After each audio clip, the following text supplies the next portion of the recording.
I mean, we started on ABB, so we did start independent. We knew what independent was before we went to Capitol. It wasn't like we just started with a machine behind us. So I guess I would say it's more of like a 360, just coming back to what we originally knew. Now it's, you know, years later, and there's different ways to, you know, we were pushing a 12-inch on vinyl through Fat Beats. Now it's, you know, you push this through your SoundCloud. It's still the same thing, it's just technology. It's the exact same ideology.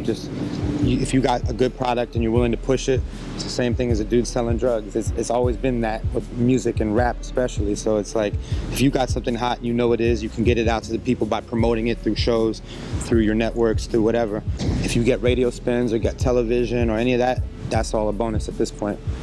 Having had experienced a little bit of it and knowing what goes behind it, it takes away a little of the mystique of it. I'm on the radio or I'm on TV when you understand how that actually works, you know what I mean? But for me, I'm still grateful when those pop up. Like we just put out a song with Aloe Black, our single, and you know, Power 106 played it twice back to back or some shit. That was like, what the fuck? You know what I mean? It was like, yo, I think it's dope, but it hasn't even been something that's been an aspiration of mine these last years. I've just been about recording, getting to the fans, rocking the show, making sure I kill the show. That's the main thing.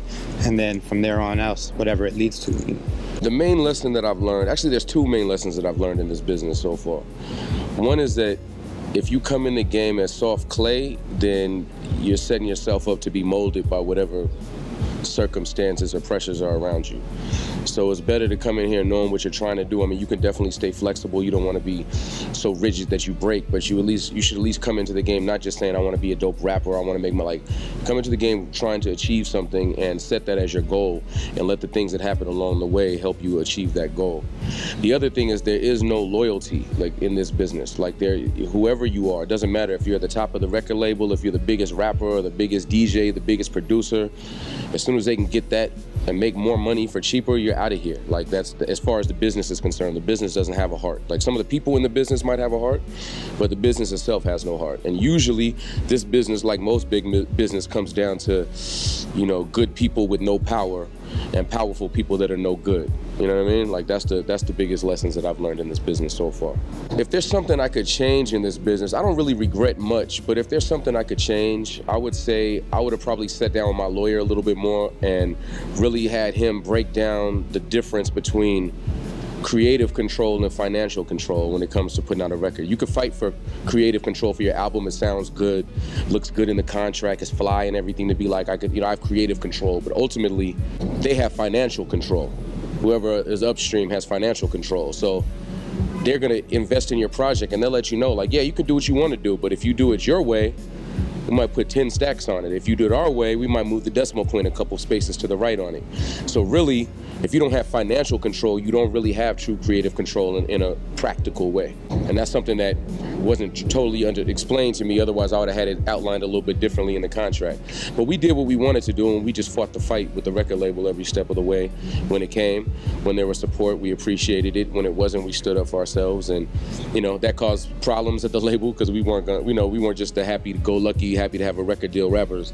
But ultimately, you know, we did it our way and carved out a nice lane for ourselves. I'm just left side of the brain person, you know what I'm saying? I don't have much else. Everything else, I mean, originally I was a baseball player when I was a kid, so I'm a little athletic from back in the day, and that carries on to everything I do, maybe the way I move or whatever. But for the most part, I'm just like graffiti, you know, beat making, rapping, all things that are creative things. So it's easy for me now. Photography, you know, a lot of people, they say, oh yeah, I don't have to do rap because I could do this, that, and the third. But when you actually try to go do this, that, and the third, you realize how much you've given to this, and it's to get good at anything, you have to put in those hours, you know. So for me, it's just I do things that I don't realize that I don't realize I'm doing, like taking photos on Instagram, getting up early to do it. It's for the love of it, but then eventually it might lead to something. The same way we were just making beats in the garage, and that led to being here or whatever. How I describe myself would probably be just everything regarding left side of the brain activities. You know, I'm over there with it. Ironically, I live on the left coast. I'm over there. My man Blueprint said, you know, People don't fall off, they just get uninspired. Rappers don't fall off, they just get uninspired. It's like the realest shit, because it's like you don't forget how to rap. It's just life comes in and you get a kid and bills ain't right and different things happen where you used to be able to dedicate so many hours of your day because you didn't have bills or you lived at your parents' house or whatever. Now you just can't dedicate as much time to it because other things are in the way, and it's not your fault. Once again, it's just life kicks in, and if you can't dedicate 8 hours, well, somebody 19 or 20, they can, you know, and so they're gonna take your spot. It's not that you fell off, it's just you left more room open for someone else to come in, you know what I mean? And that happens. I see it happen all the time, because a lot of my homies who got older are still really sharp, killing shit. It's just they don't have the time to dedicate it, and then that leads from the passion falling off a little bit. But it ain't that they lost their craft, it's just they're just not lifting as much as they used to, you know what I mean? And so it works out like that. I just want to be one of those people who is like always stayed creative and moved up. If we're talking about directors of photography, our album, it's like my Instagram page. I look at my old photos at the bottom of it, and they're like over edited and there are too many filters on them, and I didn't really know it. There was no focus. I didn't even know what I was doing, but I look back and I would never erase them. I love the innocence of them, and I love what they represent, you know, and I get to the top of my page and you can see the curve of evolution.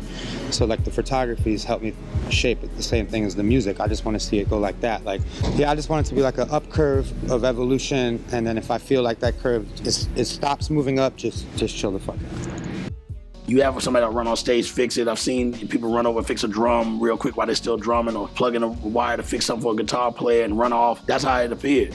So when he came over to me, he's yelling in my ear, but I gotta still be on point for the intro. And it's sold out every night. So, you know, playing an arena, I've never done arena tours. You know, to see him coming, I'm still thinking that's some sound guy or whatever. And he's going, and I go, huh? And he just stole on me. I think I kind of did it backwards, but then after a while of just getting my name out there, it's like, where am I going with this? Because I always set goals for myself. Like when I moved to New York, I got to spread my name out. Okay, I did that. Now I'm in the game, they know me. What do I want to do with it?